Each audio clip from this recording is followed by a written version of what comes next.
Abra a tua Bíblia comigo no livro de Segunda Reis, capítulo 4. Segunda Reis 4.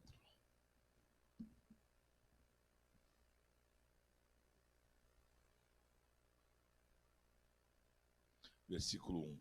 Amém?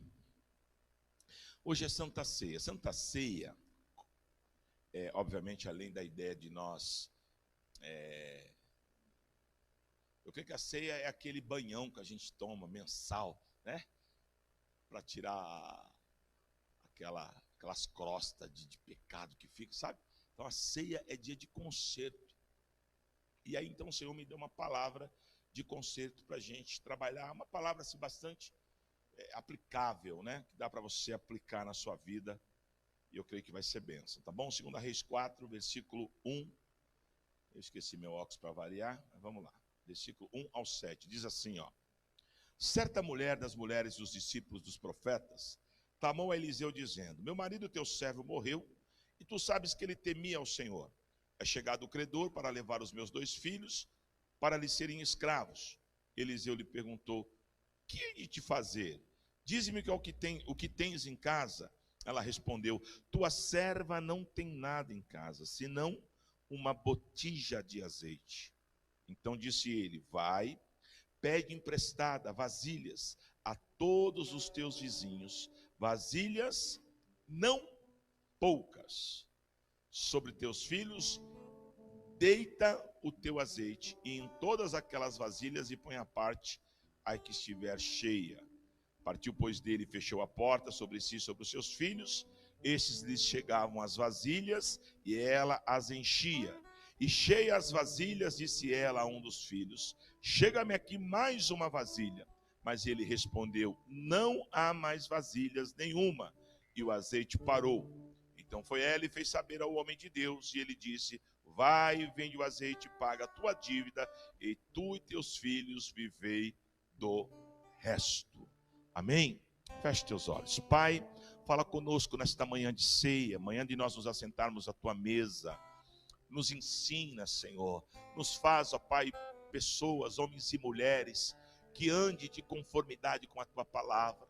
Mas para isso é necessário que a cada dia nós possamos permitir o teu trabalhar, permitir que o Senhor trabalhe o nosso caráter, a nossa personalidade, o nosso eu, enfim, meu Deus, estamos aqui para aprender e ouvir a tua voz. Trata conosco, ó Pai, nesses momentos que antecedem nós de nos assentarmos à tua mesa, em nome de Jesus. Amém. Amém. Pode tomar assento, querido. Amados, esse texto é um texto conhecido e que tem algumas coisas que me chamam a atenção nesse texto, que faz até a gente parar um pouquinho de espiritualizar tudo também, né? A Bíblia fala que essa mulher, ela havia perdido o marido, e o marido dela era um profeta, porque ele fazia parte do time de profetas de Eliseu. Então ele era um obreiro, um homem de Deus, alguém que fazia a obra. Mas o interessante é que esse homem, ele tinha dívida, porque às vezes a gente tem um conceito também que nem dívida a gente pode ter, que é pecado, né? E não é bem assim, né? Ele tinha algumas dívidas, porque ele não sabia quando ele iria morrer. Só que de repente ele teve lá um piripaque, lá, uma situação, e morreu. Quando ele morreu então, e deixou as dívidas tinham que ser pagas. Então os credores foram lá e bateram na porta da mulher e a cobraram da dívida. Só que ela não tinha como pagar. Sabe aquela coisa que acontece e pega a pessoa no contrapé? Foi o que aconteceu. Não tinha nada guardado, não tinha um recurso e tinha que pagar a dívida. Aí qual foi a proposta dos credores? Era muito comum na época isso. Se você não tem como me pagar, então você dá os teus filhos, eles vão trabalhar o resto da vida para mim, e aí tá paga a sua dívida. Mas qual a mãe que quer negociar o próprio filho? Nenhuma mãe. Então o que ela faz? De forma muito sábia, ela vai então atrás do profeta, porque ela precisa de uma direção de Deus. Nós conhecemos a história, ela vai, o profeta escuta, e ele diz assim: o que você tem em casa? Ela disse: eu não tenho nada, só tenho pouquinho de azeite e tal, que é uma outra coisa que me chama a atenção também, porque às vezes a gente quer resolver as coisas, mas a gente não quer ter nada na mão, precisa ter alguma coisa na mão. Todos os milagres, 99% dos milagres de Cristo, né? Não só de Cristo, mas dentro da Bíblia, se você reparar, há uma cobrança, tem algo na mão, né? Não é que Deus não possa fazer o tudo do nada, Ele pode, mas eu entendo dessa forma, como se Deus falasse, ó, eu vou fazer, mas alguma coisa tem que partir de você, alguma coisa tem que partir de nós. Então aquela mulher conseguiu as vasilhas, enfim, e o profeta, Deus fez o milagre, ela pagou a conta, tal. Eu não quero ficar muito preso à história, porque a história nós conhecemos. Aonde eu quero trabalhar? Eu quero trabalhar alguns pontos com vocês, né? O primeiro ponto que eu quero trabalhar com você é que essa mulher, ela tinha um problemão, sim ou não? Um problemão.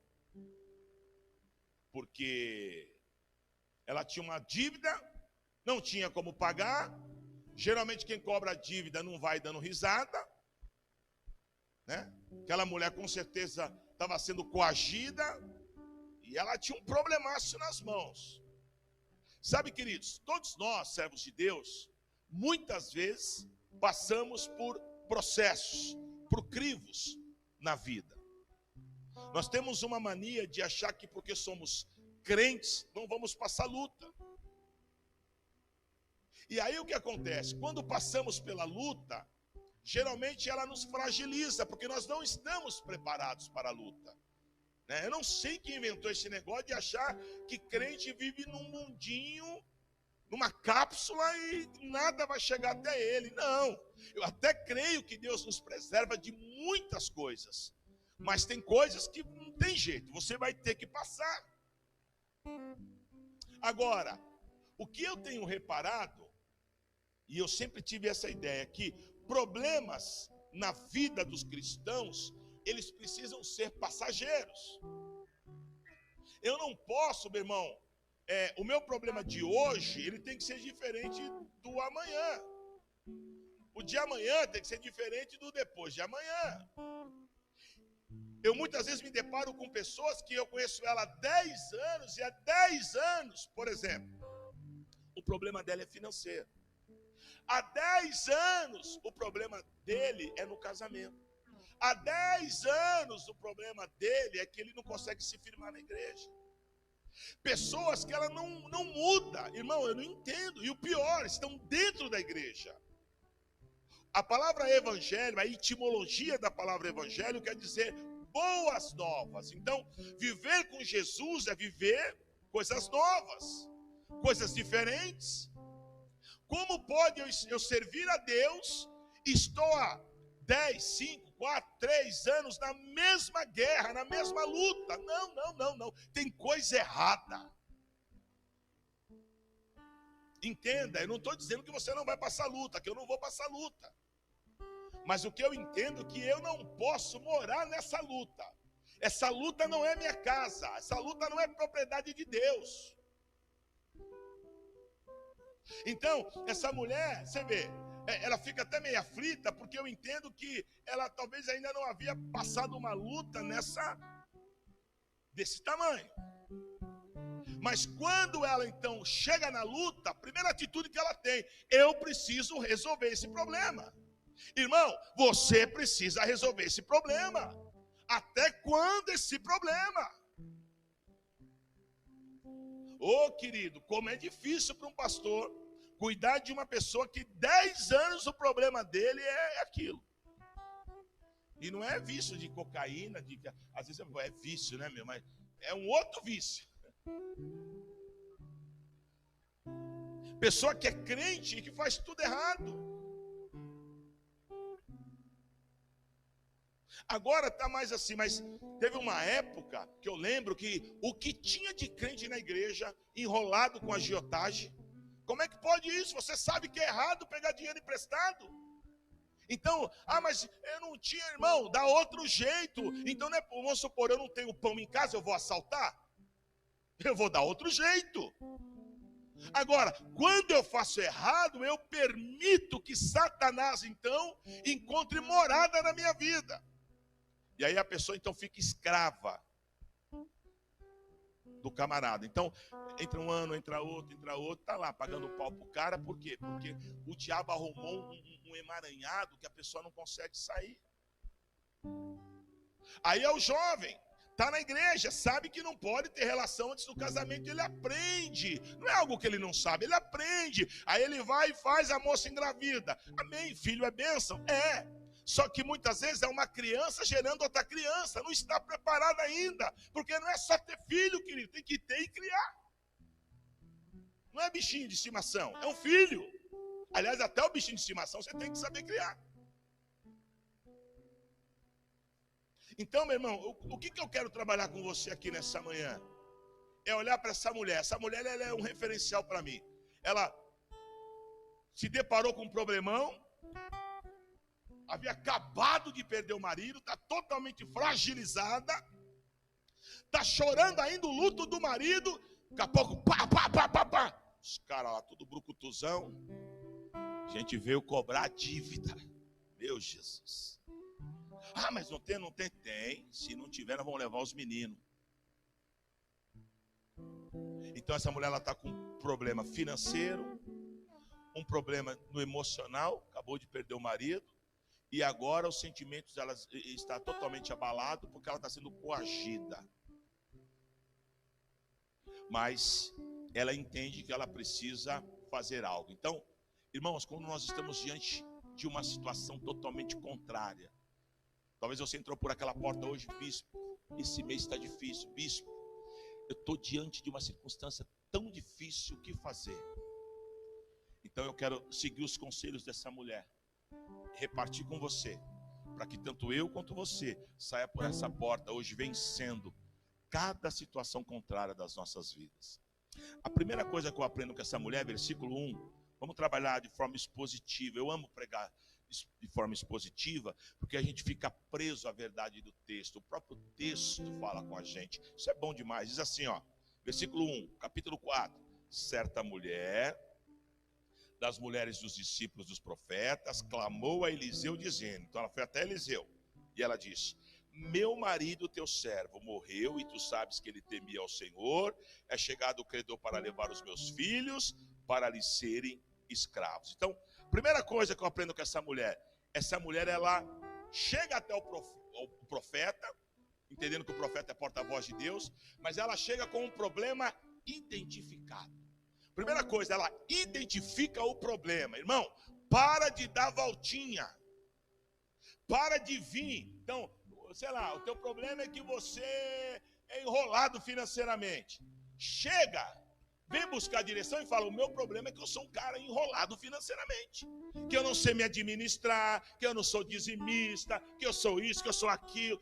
Eu tenho que identificar o problema. Aí eu venho, a culpa é de Deus, a culpa é da igreja, a culpa é do pastor, a culpa é do... Até o anjo Gabriel entra na história, irmão.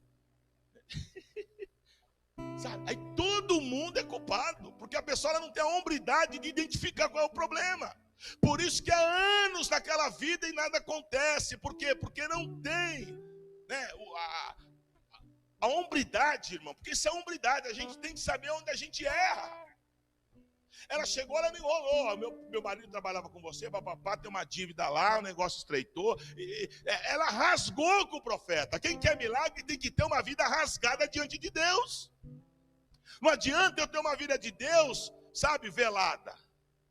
Até a página 2, depois da 2, Deus não pode saber. Identifica o teu problema, meu irmão. Qual é o teu problema, você que está aqui hoje?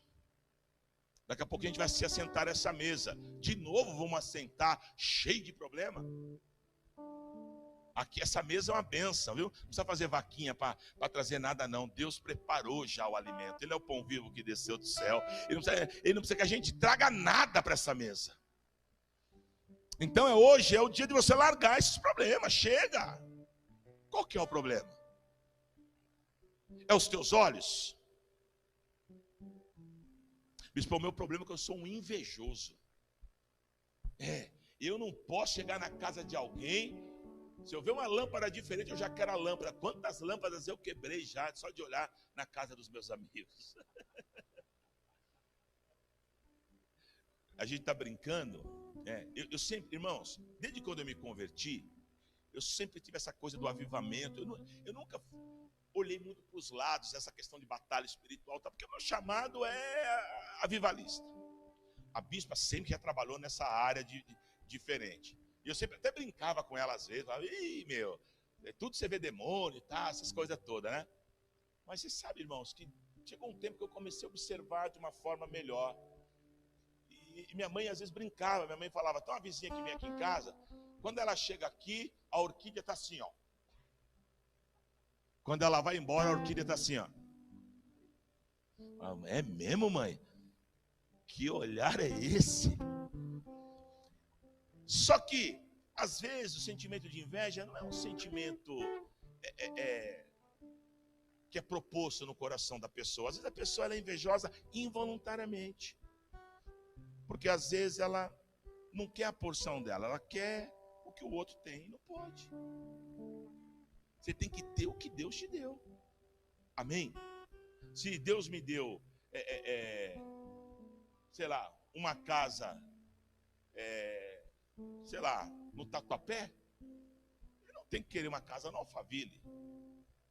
Eu posso até querer, mas eu vou bem dizer essa do Tatuapé, porque Deus já me deu. Então, às vezes, irmãos, a gente tem que tomar cuidado. Prostituição. Tem pessoas que estão na igreja e ela é prostituta. Ela sabe que não pode ver filme pornográfico, mas ela está lá com a esposa. Ele está com a esposa aqui, do lado, e está assim na rua.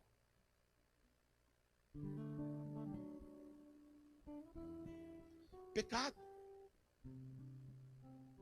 E a prostituição não age só em homem não, viu? Age em mulher também, viu? Tem mulher que é pior que homem, filho. E tudo isso a gente sabe, mas o problema é identificar. Falar, Senhor, é aqui, ó. Ai, mas eu tenho vergonha. Ué, e você acha que Deus não sabe? Os olhos de Deus estão por todos os lugares. Irmãos, a gente tem que falar. Senhor, o meu problema é aqui. Meu problema é assado. Meu problema... Entendeu? Eu sempre fui uma pessoa que lutei contra o meu temperamento. Mas eu nunca escondi de Deus. Até da igreja eu sempre falei. Quer dizer, eu sou meio agitado. Mas eu falo, Senhor... Eu te vejo, aliás, eu te vi na cruz assim. Eu não te vi na cruz assim. Ou seja, não foi por partes. A obra foi completa. A minha agitação, minha não, que não é minha. A agitação também foi cravada na cruz. Porque a gente usa muito disso. Tá lá no trânsito, o cara te fecha. Que isso, bem?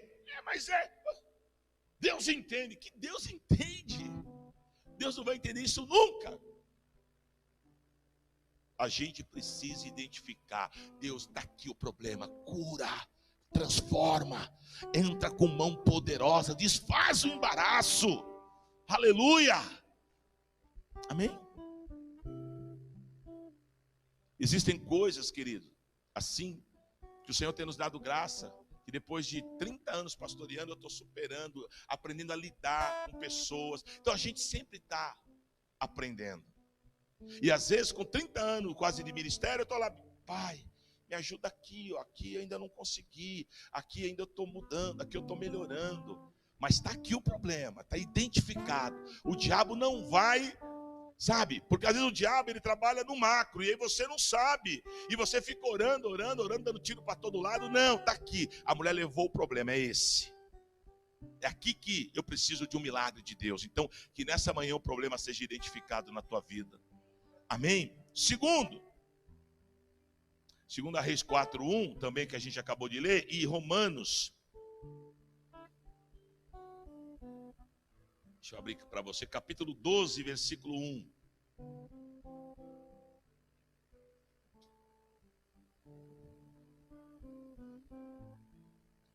Rogo-vos, pois, irmãos, pelas misericórdias de Deus, que apresentei o vosso corpo por sacrifício vivo, santo e agradável a Deus, que é o vosso culto racional.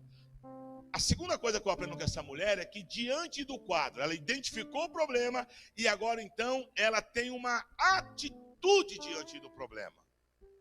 Esse é um grande problema nosso. Porque você não tem tudo que confronta você, ao invés de gerar em você um feedback, uma resposta, não, você trava. Então, eu estou passando uma luta lá com meu marido. Estou passando uma luta com meu marido. Estou passando. E você está fazendo o que para vencer essa luta? Com a tua disposição de oração, com a tua disposição de buscar a Deus, com a tua disposição de ter uma atitude contra a situação. Não adianta, querido, a gente quer vencer as coisas no mole. O pessoal está lá passando uma luta no casamento. Não, tem que vir para a igreja, vamos fazer uma campanha, vamos buscar, vamos te ajudar em oração. A pessoa some da igreja. Como é que Deus vai fazer, irmão? Você quer pirlim-pim-pim, não tem pirlim-pim-pim. Com Deus não funciona assim. Com Deus funciona batendo. É só batendo que abre. Com Deus funciona igual a parábola daquela viúva que queria, né, uma intervenção lá do juiz. E ela foi lá, importunou. Até uma hora que o juiz falou: meu Deus, deixa eu dar causa dessa mulher, que eu não aguento mais ela me importunar. Uma parábola dizendo o quê? Que Deus vai nos dar causa se eu ficar lá orando, importunando, buscando, querido. Só que eu não quero ter atitude, eu quero a resolução do meu problema sem atitude. Eu quero que o meu marido seja o melhor homem do mundo, mas eu não quero buscar. Sabe o que eu entendo? Você ainda não cresceu, você ainda está no mundo de Bob. Não vai. É muita oração. Eu fui mudado. Mas muita oração, muita busca, muito sofrimento no altar. Entregue o teu corpo, Romanos 12:1, como sacrifício vivo, santo, quer dizer, separado a Deus. É Ele que vai te dar a resposta. A mulher foi no porta-voz de Deus: olha, eu estou com um problemão, resolve o meu problema. Eu creio que o Deus, o teu Deus, o meu Deus, o Deus do meu marido, Ele vai intervir. Tem que buscar. Amém? Às vezes eu brinco com as meninas aqui que são solteiras. É verdade. Quer um namorado? Já identificou o problema. Estou sem um namorado. Preciso de um. Aí eu falo para elas: mas como que você vai ter namorado se você... O cara passa, você já... O cara fala: vou nada. Eu vou arrumar essa mulher, ela vai me bater. O cara tenta ser... sabe? E às vezes a pessoa nem se liga. O cara tenta ser gentil, ela... então dá... irmão. Preciso de um namorado? Então eu vou, obviamente não vou ser um pavão aberto, mas eu vou fazer a minha parte. Tem que ter a atitude. Amém? Sem tudo. Eu quero ter um filho amigo. Então eu tenho que ter atitude, eu vou gerar esse filho amigo. A mulher teve uma atitude, ela poderia ficar na casa dela chorando, bispa. Agora eu vou levar meus filhos, vou ficar sem filho, vou ficar quebrada, sem dinheiro, sem filho, sem nada. Ela poderia ficar lá, mas ela foi movida por uma atitude. Ela identificou o problema, teve uma atitude, porque ela cria que Deus poderia mudar a história dela. Deus pode mudar a sua história. Às vezes eu pego os meus obreiros, eu falo: meu Deus do céu, aquilo que eu falei aqui, às vezes parece que o bispo é duro, mas eu amo a tua vida, eu quero ver a tua mudança, e tudo que eu te cobro, um dia eu já passei na minha vida. Eu falei para os pastores: a gente não pode ter uma igreja, irmão, que às vezes um copo de água para você, abençoar um copo de água é uma guerra, é um sacrifício, eu estou morrendo, é um copo... Irmão, pelo amor, tem coisa que eu até entendo, mas às vezes R$5 é uma guerra. Aí você vai falar: bicho, tá sendo... Não! Eu sei que tem dia que a gente pode não ter R$2 no bolso, mas o problema é um dia, não a vida inteira. Por quê? Existe um problema. Qual é? Falta de dinheiro. Mas como que ela resolveu o segundo? A atitude. Qual é a tua atitude? É só ficar reclamando o resto da vida que você não tem? Que você é o menos favorecido, que você é largado, esquecido, ninguém me ama, ninguém me quer, por isso eu vou comer barata? Pelo amor de Deus! O que você está fazendo para mudar isso? Hein, jovem? Está estudando mais, está fazendo um curso, está se mexendo? Algo tem que acontecer, porque se eu não tenho atitude, eu não posso cobrar nada de Deus. Enquanto eu ficar nessa vidinha... mas é o que tem para hoje. Não, meu irmão. Na minha vida eu sempre fui desafiado. Sempre fui. Comecei trabalhando de boy, mas procurava as oportunidades, às vezes era até entrão, mas fazia. Sábado tinha uma hora extra, lá estava eu, não conseguia nem comigo, que era magrinho, né? Por incrível que pareça, eu era magrinho, né? Metia aqueles ferros nas costas pesados, mas sempre fui. Aí o dono da empresa falou, pô, esse menino é esforçado, né? Aí um dia eu vi o gancho que ele deu um mole, eu já falei, ó, precisava fazer um tratamento dentário, tem como você pôr no teu imposto de renda, me ajudar, que eu ganhava pouquinho. Não, vou fazer sim, você merece. E assim, querido. Chegou uma hora que eu peguei a profissão, peguei o macete, surgiu uma outra oportunidade, eu já fui para outra empresa e fui crescendo. Igual a igreja, eu me converti, irmão. Eu não fiquei sentado num banco. Sabe, me converti, vinha, mas queria fazer a obra, eu queria fazer, eu queria trabalhar para Jesus, porque eu sei o que é estar do outro lado. Eu tinha desejo. Hoje eu vejo as pessoas, para fazer uma escala é uma guerra, eu não quero, que eu não tenho tempo. Ô, irmão, chega a enojar isso, meu. Você não tem tempo para Deus, vai ter tempo para quem? Pô, que Deus é esse que você diz que ama no louvor? Fecha o olhinho, balança a mão e você não quer ter uma hora, irmãos. Aliás, é vergonhoso a igreja dos dias de hoje. A gente presta culto 2 vezes por semana e acha que é muito. A igreja primitiva cultuava a Deus todos os dias e ainda fazia células. Está lá, Atos capítulo 2, a partir do versículo 42 em diante. Agora, para pedir, a gente é leão. Aí a gente joga na cara de Deus. Em nome de Jesus, tem atitude para mudar isso, meu irmão. É as tuas atitudes. Amém? Eu ando meio frio. O que deixa o homem frio é o pecado. Toma uma atitude, abandona o pecado, você vai esquentar rapidinho. Eu estou meio frio.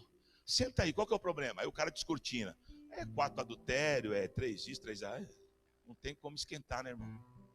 Só esquenta a carne, porque é o espírito. Atitude. Deus quer a atitude sua, como daquela mulher. Terceiro, identificou o problema, teve atitude. Versículo 2 diz assim: Eliseu lhe perguntou, o que hei de te fazer? Diz-me o que é que tens em casa. Ela respondeu, tua serva não tem nada em casa, senão uma botija de azeite. Terceira atitude que me enche os olhos dessa mulher, a sinceridade. Seja sincero, por mais que doa.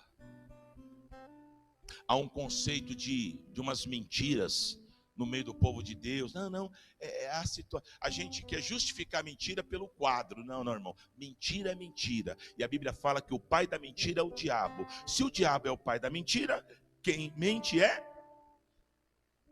sério isso. Então não tem, eu tenho que falar real. Bispo, o negócio está meio frio aqui com meu marido, porque ele me maltrata tanto.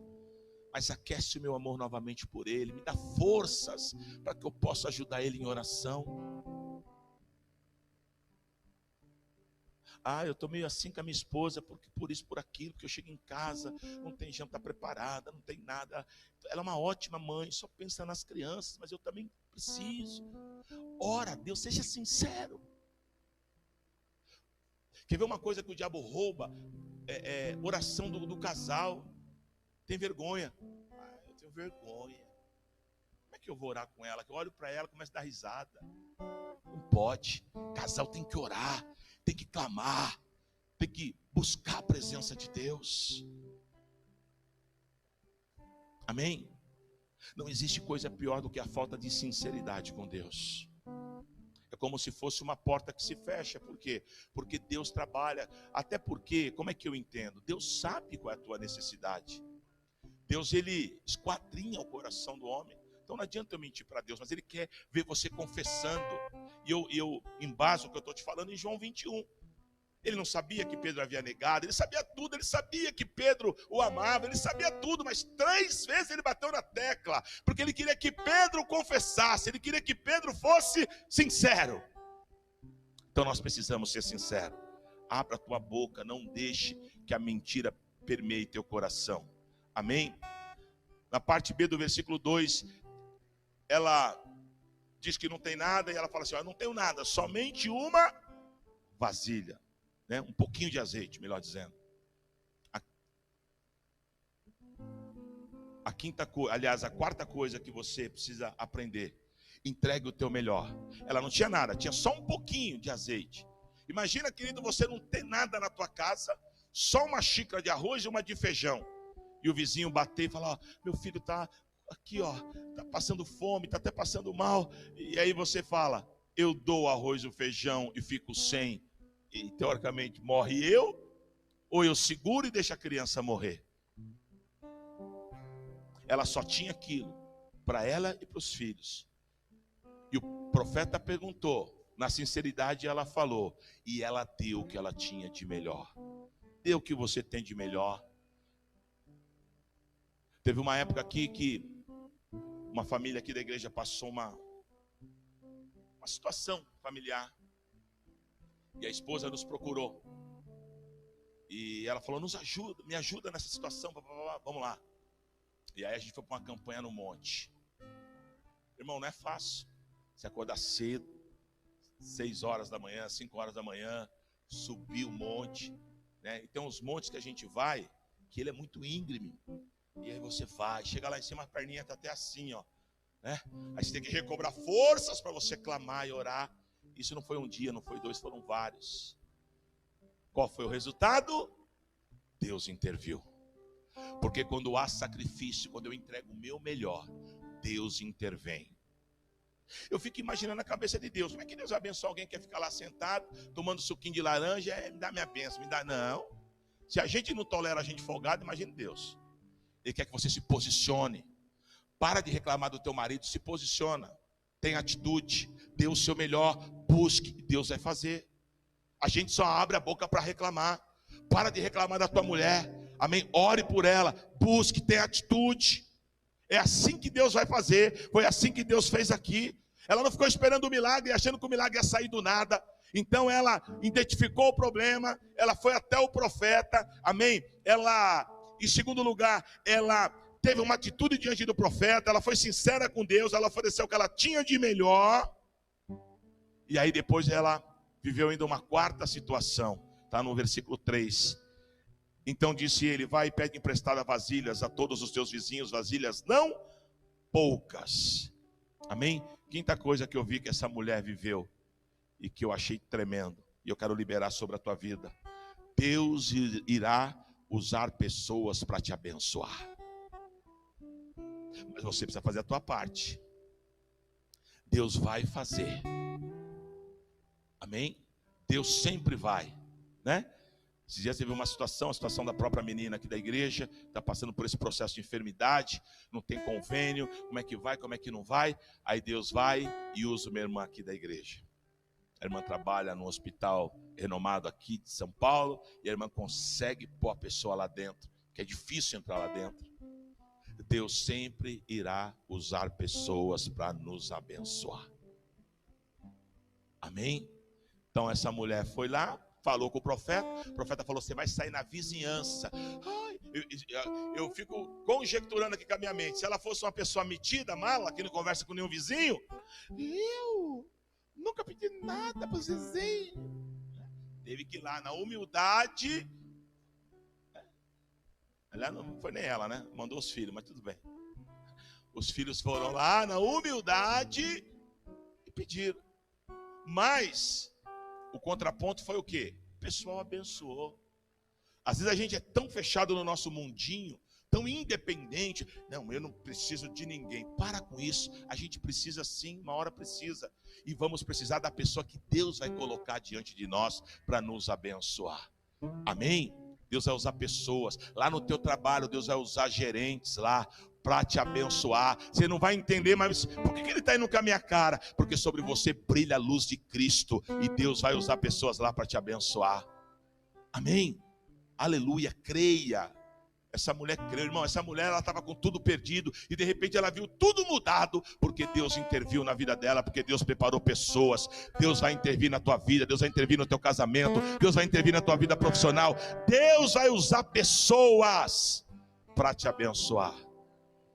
Amém? Eu sempre falo para a bispa, né? Ela conheceu também. Eu trabalhei 10 anos numa empresa. E assim, tudo bem que eu também abençoei muito essa empresa. Eu sempre, pela misericórdia de Deus, não é presunção não, eu sempre fui muito bom vendedor no meu ramo, né, de ferro e aço. E eu tinha assim, Deus me colocava em cada empresa que nem os caras que tinha anos entendia, mas eu entendia que era Deus, né? E então eu trabalhei muitos anos com essa pessoa. Eu era jovem, né? E jovem, você sabe como é que é, né? Jovem gosta de usar roupa boa, celular bom. E eu lembro que eu era muito abençoado, muito abençoado. O dono da empresa, eu tinha conexão direto com ele, me abençoava muito. Na época daquele celular StarTAC, que só tinha quem era. Eu, meninão de 16, 17, já tinha o meu StarTAC, né? Então eu era muito abençoado. Às vezes os amigos da rua falavam, né? Hoje eu entendo, talvez na época eu nem entendia, né? Que já era a bênção do Deus Todo-Poderoso na minha vida, né? Às vezes a gente ia trabalhar, aí na mesa dos vendedores, um colocava a imagem de um santo, outro colocava não sei o que, outro colocava fitinha, outro colocava uma água não sei do que lá atrás da... E eu, meu irmão, mas como eu já tive uma base cristã, só chegava na empresa, orava a Deus, falava, Senhor, me dá um dia de trabalho abençoado e próspero, e Deus intervia de forma sobrenatural, que eu acho que até a imagenzinha fazia assim, ó, porque era muita bênção do Todo-Poderoso. Essa é a diferença daquele que serve e aquele que não serve. Às vezes a gente dá risada, mas é uma verdade. Você fica lá na empresa, lá nos seus negócios, sabe? E ainda olhando para o ímpio. Que ímpio, meu irmão? A bênção está sobre a tua vida, está sobre a tua cabeça, está sobre os teus negócios, está sobre a tua casa. Amém? Você tem a bênção abraâmica sobre você, onde você pisar a planta dos seus pés, ali será bendito e abençoado em nome de Jesus. Glória a Deus. E para finalizar, sexto lugar, amém, versículo 6. Cheia as vasilhas, disse ela a um dos seus filhos, chega aqui mais uma vasilha. Mas ele respondeu, não há mais vasilha nenhuma. Então o azeite parou. Versículo 7. Então foi ela, fez saber ao homem de Deus. Ele disse, vai e vende o azeite, paga a tua dívida, e tu e teus filhos vivei do resto. Amém? Sexto ensinamento que eu tiro desse texto. Esteja pronto para receber a resposta de Deus. Todos nós, escuta, agora em nome de Jesus, esqueça o homem Ronaldo, boca profética para a tua vida. Todas as circunstâncias contrárias, todas as guerras que nós, homens e mulheres de Deus, temos, ela não é só tua, Deus está contigo. O problema é observar essas questões. O problema é identificar, ter a hombridade porque todo mundo quer jogar culpa para todo mundo. Enxerga as tuas culpas, tem atitude diante delas. Amém? Entregue o teu melhor, se sacrifique. Às vezes precisa se sacrificar. Eu quero ver a mudança no meu marido, às vezes eu vou precisar a mulher me sacrificar para que ele mude. Porque eu quero a mudança, mas eu não quero pôr as minhas mãos, eu não quero fazer nada, eu só quero que ele mude. Sempre é assim. Você pega casal para ministrar, é um tacando pedra no outro. Ela só quer que ele mude, ele só quer que ela mude. Não, casou é uma só carne, tem que mudar ambos. Quando dois não querem, um não briga.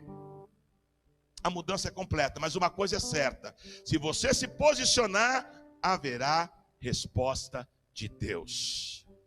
Agora, como que eu identifico que a resposta vem para quem se submete a isso que eu ministrei? Porque nesse versículo 6, eu achei, é um detalhe que você lê e passa desapercebido, mas não é somente um detalhe. Quando Deus deu a bênção, e agora ela tem a provisão para pagar os camaradas, ela já sai pagando, o que ela faz? O que ela faz, igreja? Vocês vão ler, né? Porque não prestaram atenção, porque é detalhe. Só que Deus fala nos detalhes. Foi num detalhe que eu salvei, né? Que eu me salvei em Cristo. Foi num detalhe que eu recebi aquela palavra. O pastor pregou o culto inteiro. Um detalhe entrou e eu levantei minha mão e entreguei minha vida para Jesus. Sabe qual é o detalhe aqui? É que ela, depois de ter tudo na mão, ela não saiu tomando atitude precipitada, aleatoriamente. Ela voltou no homem de Deus. Está aqui, ó. Deus fez um milagre. Oh, glória! E agora, profeta, o que eu faço? Você vai, pega parte da dívida e paga a tua dívida. Aliás, pega, né, o valor da dívida e paga a tua dívida, e vocês vão viver do resto. Então, meu irmão, aprenda a ouvir a voz do profeta. Não ache que a pessoa que está aqui simplesmente é uma... Não. A pessoa que está aqui pela misericórdia de Deus, ela é alguém que Deus quer usar para te trazer direção para a tua vida. Não adianta a gente vir no culto, vai embora, vai embora, mas tudo que é pregado eu não faço. Eu continuo naquela vidinha. É como eu comecei a minha mensagem hoje. Tem pessoas que há anos o mesmo problema, irmão. É 10 anos passando luta financeira, mas não tem um dia que a pessoa tira a cabeça dentro da água. É 10 anos. Aí você senta com a pessoa, o problema é identificado, mas por que ela continua na situação? Porque não tem atitude para com o problema. Então é atitude. O meu noivado, toda hora é uma briga. É isso, mas por que a briga? Ele corre daqui, corre de lá, mas por que a briga? A briga é porque ele não gosta que eu use o shortinho. Então joga o shortinho fora, querida. Ou então perde o teu noivo. Mas isso é machismo. Não é machismo. O que você precisa entender é que quando eu vou noivar, namorar ou casar, não é só mais o que eu acho. Agora eu tenho alguém que acha por mim e vice-versa. Não. Todo sabadão eu tenho que bater uma bola com meus amigos. Mas que hora que é a bola? Tua mulher tá brava. 7 horas, eu volto 1 da manhã. Filho, mas não dá, você casou. Nada contra a sua bola. Se é um sábado de manhã, vai lá, tal. Antes do almoço já está em casa, tem um dia inteiro. Você vai querer jogar bola no dia que, teoricamente, é o único dia que os casais saem para bater um papo, tomar um sorvete e tal. Mas é minha bola. Aí você tem que escolher, ou a bola ou a mulher. Então tem coisas que eu vou ter que me sacrificar. O amor que a gente tem pela esposa é um amor sacrificial. É um amor que eu tenho que, matar minha carne. Mas eu não entendo dessa forma, então fique solteiro. Não dá para casar e ter mentalidade de solteiro. Mudanças, queridos. Olha que mulher prendada. E agora, profeta, qual é a segunda direção? Agora você vai, vende, paga a dívida e vive do resto. Receba a direção que Deus está te dando nessa manhã. Você vai se assentar nessa mesa. Está na hora de sentar diferente. Está na hora de você sentar crendo que Deus tem um novo tempo e uma nova história para a tua vida em nome de Jesus. Amém?